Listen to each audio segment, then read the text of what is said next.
I didn't want to do that.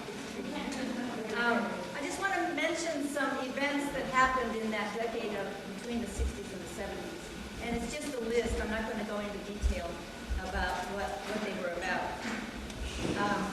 First, I want to begin with the term itself, Chicana. What did Chicana mean? To some of us, it meant simply that we were women of Mexican descent, born and raised here in the United States. But to many of us, it meant something else, or in addition to that. It meant that we took pride in our Mexican heritage, and we didn't want to melt into any kind of a pot. And it also meant that we wanted to put an end to the racial inequalities of opportunities for Chicanos. In the early 60s, our outer appearances began to change as we went from the conservative pedal pushers and ponytails of the 50s into the phenomenon of the hippies, with our long hair parted in the middle, and some of us wore those big afros, those big sad curly hair. I don't know if you remember. This decade, too, was marked with great turmoil and civil unrest. Protesters marched on city streets, and many of you will remember this, and students from Berkeley to Kent State protested on campuses throughout the nation. And in 1963, thousands of people gathered for the Poor People's March on Washington. Celebrity activists Jane Fonda and Joan Baez filled newspaper headlines, and Delia Alvarez, who many of us know, traveled with them, speaking on circus to protest the Vietnam War. Sadly, we witnessed the assassinations of President John F. Kennedy, Attorney General Bobby Kennedy, and civil rights activist Martin Luther King. In 1962, Dolores Huerta helped launch the United Farm Workers. We saw the emergence of the Chicano movement. Many schools were still segregated at that time, which led us to the Chicano movement, which included high school and college students. Chicanas had just moved away from the silent generation of our mothers, and Chicanas everywhere jumped into male-dominated discussions to address issues of racism and sexism within their own households. In 1970, the first International Women's Conference was convened in Mexico City and was attended by Consuelo, Consuelo, where are you? Consuelo? Okay. And Maria Garcia. Maria, where are you? In San Jose, Ernesto Garcia established the La Raza Unida Party, some of you might remember, and later the Chicana Coalition was established by Esther Medina and Delia Alvarez. In early 1960, Dr. Roberto Cruz applied for a Title VII grant, which led to the early formation of the National Hispanic University. Olivia Martinez worked closely with Dr. Cruz, and then later in 1965, she went on to establish the Bay Area Bilingual Consortium at San Jose Unified. Our moderator, Dr. Quevedo, became the Bilingual Consortium's director in 1967. In addition to limited educational access, things like health, community services for children and families, those things were practically unheard of at that time. And definitely, Chicanas were not a part of the media. These have just been one or two of a list of many. As our Chicana speakers tell us about their experiences, we hope that you will be able to make the connections from the global events to the ones here more locally in our area. And I'll leave you with this just one question. In the context of those events, what were the sparks that ignited La Chicana's passion, her bravery, and her commitment? What back then led them to those achievements for which we know them today? And now it is my pleasure to introduce to you a Chicana who needs no introduction, a woman that we admire and cherish. Blanca Alvarado, throughout her life and political career, sought to improve the quality of life for children and families in the country's most vulnerable populations. Her outstanding achievements are numerous. We could go on and on for days here. Because of her commitment and long history of work, Blanca Alvarado has made a significant impact on the quality of life for the residents of this area.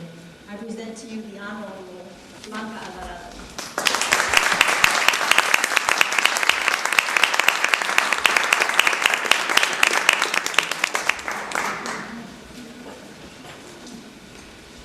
Mucha vida. We've had a long, long life. in this community, and it's very difficult to focus, as we've been asked to do, on a decade of the 60s and the 70s, when each one of us knows that our life has been a life of fulfillment, of activism that began not then, but has traversed all of the decades since we were born. But let me begin by, first of all, thanking Dr. Lopez.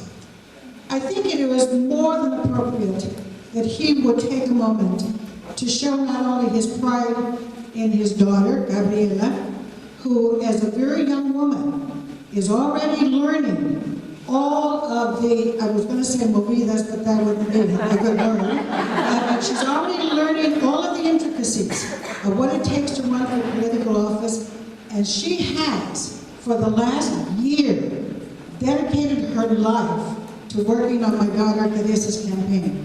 Why should David be proud, and why should we be proud? Because Gabriela represents all of those hundreds and thousands of young Latinas that are engaged in the community and that are already showing their moxie, showing their commitment, and showing above all their abilities.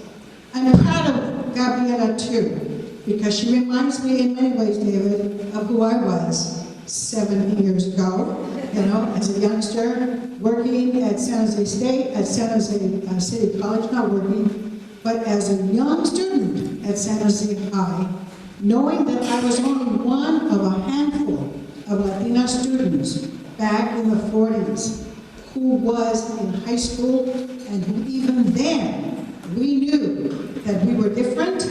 We knew that we were not involved or invited in. And it was at that time that some of my experiences as a community worker began. When we thought of all things, the Club Capatillo. Why we selected that name, I don't even remember. I don't remember why we selected that name, but it reflected our pride and our heritage. And what did we do? 15 or 20 young Latino students at San Jose High. Hey, we did what we needed to do, and that was to support each other, mentor each other, buddy with each other, do food drives and clothing drives, raise money, and perform our activism on campus, which is something that we all do even today. But I want to go back 1 second to reflect, as we should, during this Women's History Month, of the phenomenal accomplishment that we have just witnessed in the last week through the passage of the health insurance reform legislation. Why is that important? Because, as we all know, legislation has been pending for decades. And it was through the masterful, skillful work of Nancy Pelosi, one woman, that we accomplished what each one of us has known in our own hearts, that women can, women do deliver, women know how to negotiate, we know how to get things done. And so yes, Nancy Pelosi, that she stands as a symbol of the power of women's intellect, strength, resourcefulness, and let's face it, women are the greatest natural resource in the planet.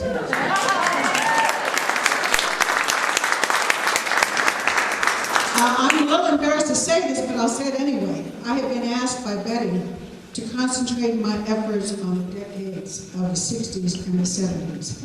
And quite frankly, I can barely remember what happened yesterday. But I'm sure I'm going to try. Because it is true that every day of our lives is a new experience that propels us one step forward in our efforts towards social justice, in our efforts towards equality, in our efforts to make this world a better place because we have lived in this world. I go back to my days at San Jose High School, Club Capatillo.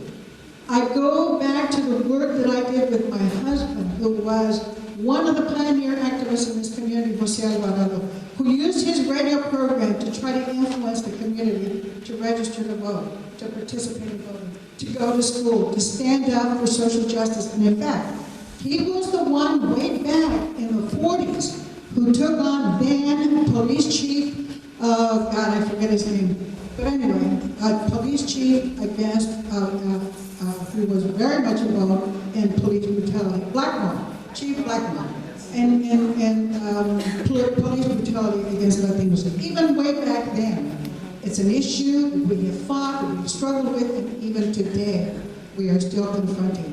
But it was that work with him that also molded my later involvement. And so to fast forward a bit into the 60s, it is true, as Betty has said, that there was tremendous chaos in the world, there was a lot of violence, there was a lot of things happening, some good, some not so good. But like so many of us women, I got married, I began to raise my family, put a lot of focus into being a good mother, a good wife. But always knowing within my heart and within my soul that I would always be a community advocate and that I would always be someone who fought against social injustice. That is why today we stand here with pride, recognizing that each one of us has the ability and the responsibility to speak up when speaking up is necessary. Too many times we see things going on that are not to our liking, but we think, oh, somebody else is going to take care of it. I don't have to get involved. Oh, these women up here are going to tell you that it requires each one of us always staying involved. Doesn't matter where you do it or how you do it, but stay involved. In the 60s and in the 70s, we had a lot of emerging and very active organizations. And I'm sure that Esther and the other panel will describe them.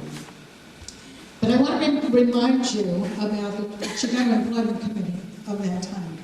And the Chicano Employment Committee was absolutely essential for its time and for its place, because it was during the time of affirmative action that the Chicano Employment Committee used its leverage, used its push to insist that the City Council do affirmative action in the hiring of police and firefighters.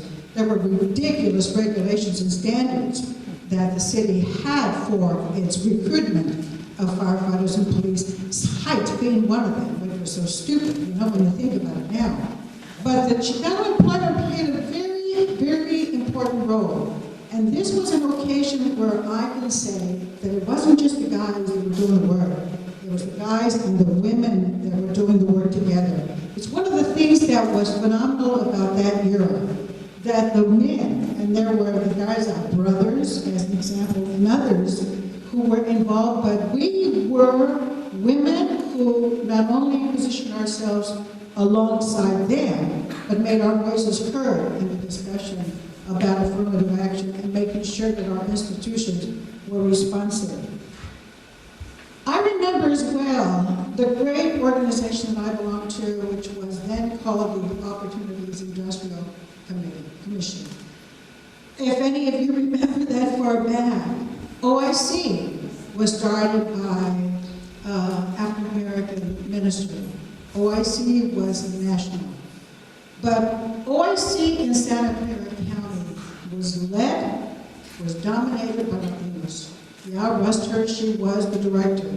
But people like Mendoza and so many of the instructors, myself included, were there not only to train our people for employment purposes, but also gendered and embedded within our whole activism was this knowledge and this belief that if you don't fight for social justice, you're not worthy of calling yourself a human being. We used to get preached at like you wouldn't believe. But the preaching was so effective and it was so right on because it reinforced in our own hearts and in our own minds that nobody who calls himself or herself a human being can sit on the sidelines when you see injustice being perpetrated. And so the OIC experience was very helpful not only because we paired people through training and through job placement, but it propelled within us this philosophy about doing for others. And of course, in the midst of all of that was the great movement of Cesar Chavez. Who can ever forget our great hero? To this day, we cry about Cesar because while his work was noteworthy and has lagged in our minds in some areas, Dolores Huerta was right there with him, and all of us were right there with him too. There could not have been an experience more gratifying, more enriching, more motivating than being a part of that phenomenal movement. It was incredible. I think most of us who experienced that movement and were a direct part of it will always say that it created within us not only a sense of purpose and belief in our ability to move the nation forward, but we were bonded like familia. It was the most familia-oriented involvement that one could experience. And our little kids were part of it too. My kids, I took them with me when we marched down in Salinas when Caesar was in jail and fasting. Those kinds of indelible experiences are still part of our psyche. And they're part of our children's psyche too, because they believe, as we did, that the cause was a good one. And the cause is still a good one. But we also have some other organizations, and I'm real happy to say that back then, in the time of the 70s, when MAPA was a force to be reckoned in California, it was the time when Jerry Brown was governor of California, and Eduardo Sandoval was our president, our statewide president, and I was on the state board, and we did some phenomenal things.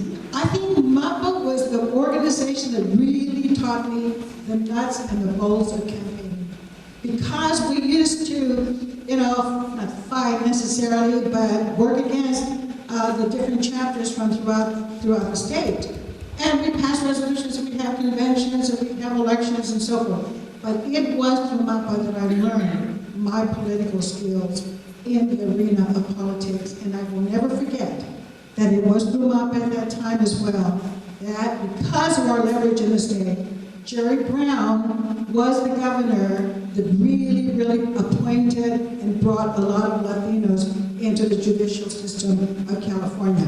Those are accomplishments, Those are accomplishments that we can look back on and be happy about. Finally, because I know my time is running out, let me mention one other activity that I look back with a lot of fondness. I've been appointed to the Bicentennial Commission, and because of my presidency of MAPA at the local chapter, I began to be identified as one of the leaders in the Latino community.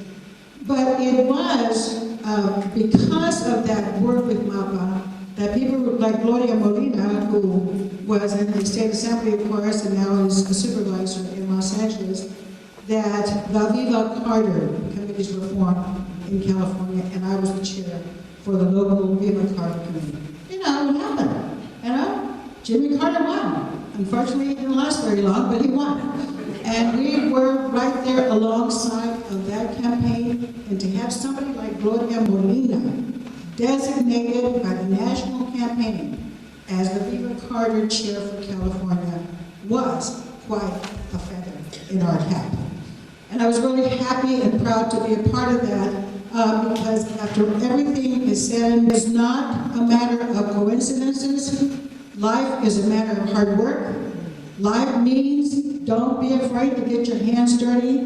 Don't be afraid to stand up and speak out when you see injustices. And just like every one of you, our work of the past we can stand on and be proud of, but our work of the past is not enough because we now live in an era where there is so much reversal of the strides of the past that unless we pay attention to what is happening on, we're going to be refighting and continuing to fight the issues that we have always fought. Police brutality, that's an issue that faces us every day. Lack of opportunity, not enough establishment support for the work that we do and for the value that we bring into our communities. And so it is standing together with each other, for each other, that we're going to make a difference. And the lessons of the past are also the lessons of today. Never forget that what we did before, we're doing today, and we're going to do tomorrow. Thank you so much.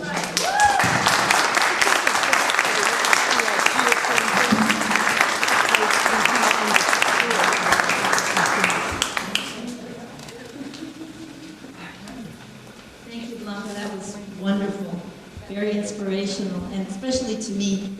I think I wanted Blanca concentrate on that decade because that was the decade that I was waking up to my own cultural heritage.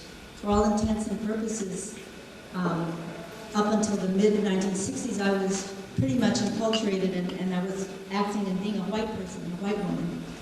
And so a lot of these things that Blanca was talking about, I didn't experience. I remember first going to some MAPA meetings where I remember Blanca, and I remember going to some meetings of the Chicana Coalition, and it was then when I was beginning to form my voice and my identity as a Chicana at that time. So Blanca, thank you. You did a wonderful job, and you let me know about some organizations that were established at that time or growing or being developed at that time that I didn't even know about. So thank you again. Born in Mexico City, and she came to the United States at age 16. She completed her doctorate degree at the University of San Francisco in International Multicultural Education and graduate degrees at Santa Clara, Stanford, and San Jose University. Pretty important credentials. I could go on, but instead what I'll do is I'll invite you to read the rest or more of her accomplishments in this wonderful program, for which, by the way, I'd like to thank Dr. Quevedo for designing and actually getting this to print for us and stuff. She did a wonderful job, don't you think? Okay. So with great pleasure, I introduce to you and present to you our own Adelita, Aurora Quevedo. Thank you, Betty.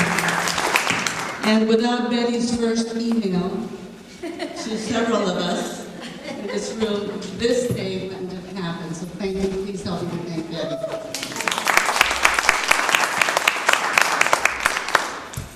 It's my pleasure, it's my humble pleasure, to introduce to you individually our wonderful panelists, women de corazón, women of intuition, and I'm not going to steal their thunder because they're going to share with us some of those key personal and professional and community development contributions and inspiration with us. I am Mendoza, grassroots community organizer. Please. Sitting immediately to her left is Dr. Esther Medina, community service activist. And to Dr. Mendoza's, to Dr. Medina's left is Dr. Consuelo Rodriguez, who is our civil rights activist and a leader in the institution of higher education system. Immediately to the left of Dr. Rodriguez is Yolanda Reynolds, community activist through media. We're very, very proud. And immediately to her left is Esperanza Walters, health educator and activist per excellence. Ms. Jessie Serna, who is an alumni of San Jose State University, is a private attorney for more than 30 years and has served our community in La Raza with Corazón. Gracias. And immediately next to Jessie is Lupe Frias. Lupe currently is a social worker in adult perspective services. And both Jessie and Lupe are our respondents. So after our panelists speak, we're going to have the privilege of hearing from the respondents' perspective. And so please help me to thank Lupe Frias and Jessie Serna for playing that role for us.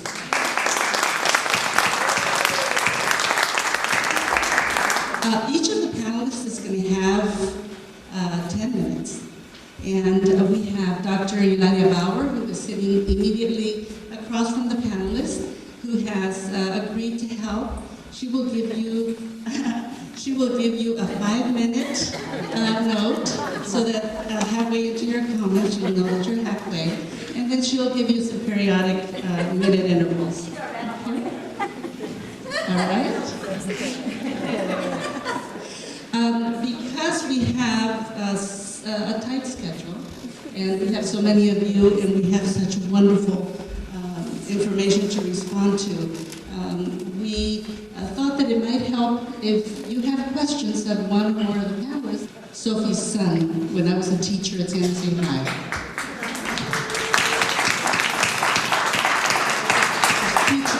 As teachers, we learn from our students in our parents' company. I am going to now introduce you to Dr. Esther Medina, who is our community services activist on our panel. Please, Dr. Medina. I was working at Father McDonald at the Guadalupe Church, and Cesar Chavez and I were the quietest ones in the group, and we always got to do the work. I couldn't figure that one out. In the 60s, I was very, very much involved with the farm workers. Our favorite thing was to go into grocery stores and get the cart full, and then go to the cash register and ask them if the grapes they had there were from the farm workers, and of course they said no. So we leave our basket there and let them put it all back. And also I've always been, I think I was born a feminist because my father had gray hair over me. He just couldn't figure out what was wrong with me. My sisters were so obedient, and then I was born.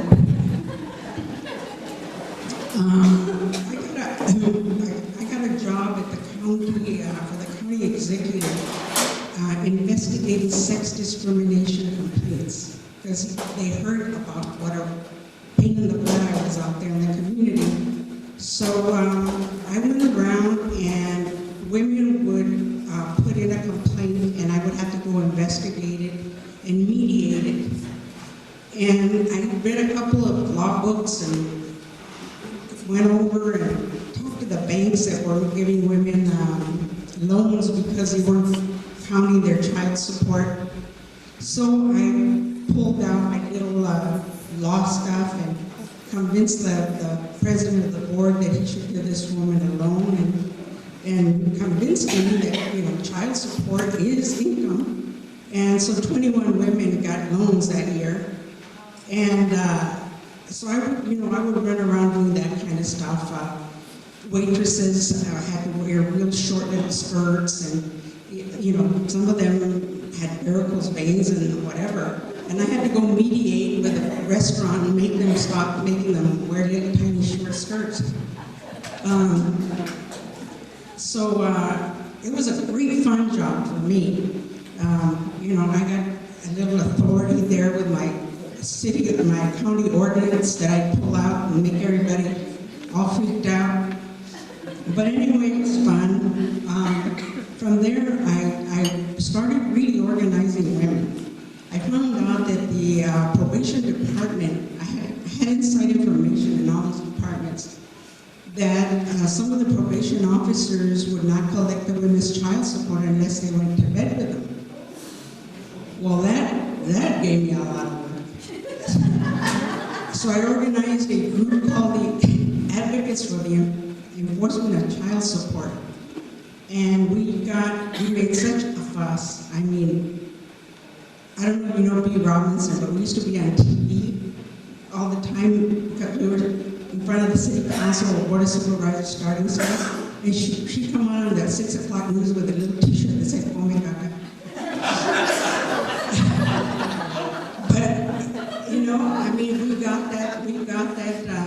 That probation people, the child support went to the DA. And we monitored the DA to see that it was being collected. And I think that, the neatest way I found out to organize women and get what we needed was to take 200 women to the city council with their children. And little ones and, all ages, and some of them would cry. And so the council people would just kind of give us what we wanted just to get us out of there. Then I found out that there was a lot of illegal things going on in the Elmwood women's jail. Women could not go out to work furlough unless they agreed to have a pelvic examination on the way out. in back then. Of course, the men didn't have to do any of that stuff, but the women, I don't know, there was this woman running the place that had all these weird things going on, barriers for these women. So then we got together a group, and we called ourselves Community Women for Political Action. I know Betty was in it, and some of the people here were in it. And we got together and we did a study in Elmwood and threatened the Board of Supervisors that we had enough grounds to sue them. So of course they started implementing the recommendations that we had. So then I wasn't happy with that. I got on the grand jury so that I could monitor and see if they were doing it. And I also was concerned about the children's shelters. So, you know, they had children, all they just mixed in, and it was a disaster. So I got on the grand jury on the committee that was going to investigate the children's shelters. So we ended up with a new children's shelter. I went on to women's programs at ESO. And I started out with $29,000, a little tiny grant. And in 11 months, I had $450,000. Because it was not that I'm brilliant or anything, it was the right time at the right place. That was the women's movement right there. And everything we submitted got it funded. And of course, I had the support of the administration at ESO. We started a program for ex-offender women. We found that the men are treated much better by the families when they get out of institutions, but the women are not. They didn't have any resources. So we started a program where we housed them, gave them job training, counseling, and child development. And let me see what else. About barriers.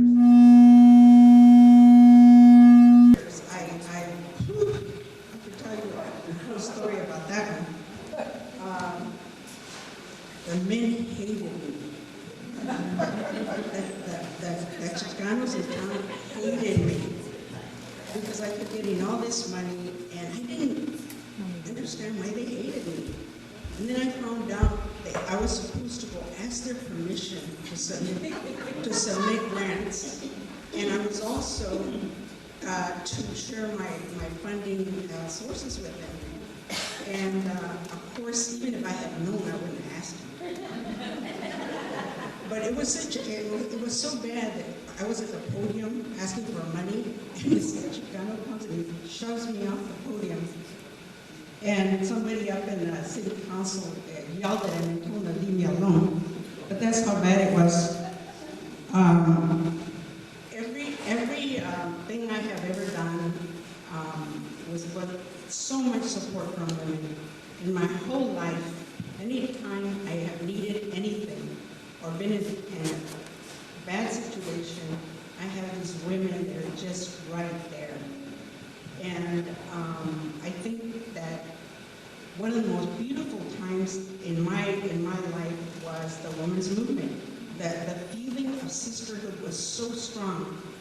We had the Chicana Coalition, and we were right there for each other and supporting each other for political office or whatever it was. And I was asked to name women that were activists. It's like you're all in the same room. You're all right here and on this panel. And you just keep doing whatever it is that needs to be done.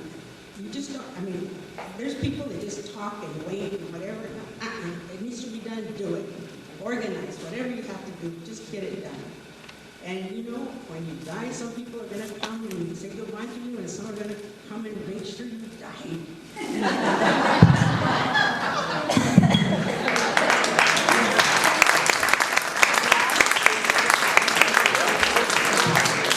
Dr. Esther Medina, when she says she raised funds, she managed millions of dollars. To name one $7 million program when she was the director in the Mexican American Community Services Organization. So, not inconsequential. We also know that her influence expands in all areas of Silicon Valley.